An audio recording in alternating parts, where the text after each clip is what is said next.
5:30, more than 3 months since workers at Bigfoot Beverages went on strike, with both sides far apart on a deal.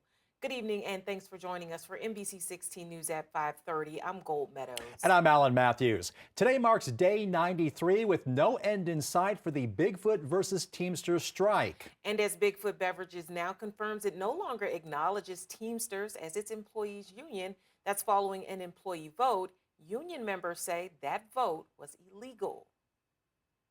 Teamsters Local 324 says its fight continues against Bigfoot Beverages for a slew of unfair labor practices claims, even as those on the picket line worry over their employee health benefits. We have an unfair labor practice strike, and under the law, that means that these employees cannot be permanently replaced until those ULPs are adjudicated.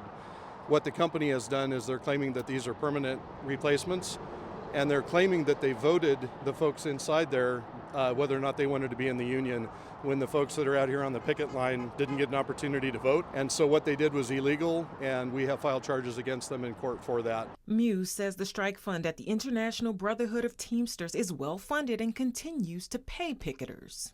Despite their frustration, workers are determined to hold the line for their long-standing pensions to remain in place over the 401k offered by Bigfoot in their last best offer back in September. It's been exhausting.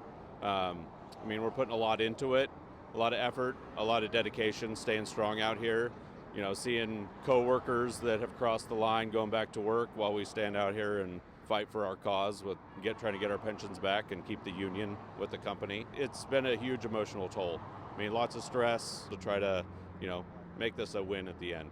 The Teamsters have seen a show of support from local, state, and federal lawmakers, the latest being Mayor Lucy Vennis and Oregon House Speaker Julie Fahey, who showed up at the McVeigh Highway location Friday. Both would not make a comment to the media. We're going into the end of the year. Now the insurance is going to run out for our members, so I think the immediacy, it needs to be addressed sooner than later, so I think that's why they're out here. We have at least 79 families that are eligible for health care that had enough hours for this year, but the company is not honoring that. Not only have they taken their pension away in the proposals, but now the families are losing their health care. A Bigfoot Beverages spokesperson said union claims that Bigfoot is removing benefits from employees is not factually correct. In a statement, the spokesperson said, the company has notified the striking members of Teamsters Local 324 and 206 that as of January 1st, 2025, members will be offered COBRA coverage for their benefits. The statement also said employees at Bigfoot had officially pulled their recognition of the Teamsters union. The company continues to violate the law, so the ULPs keep stacking up.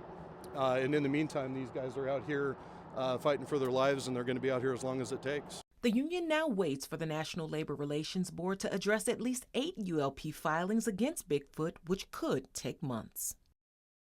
Now, union members' wages paid through the IBT are pre-tax wages, so workers will be responsible for paying taxes on that money.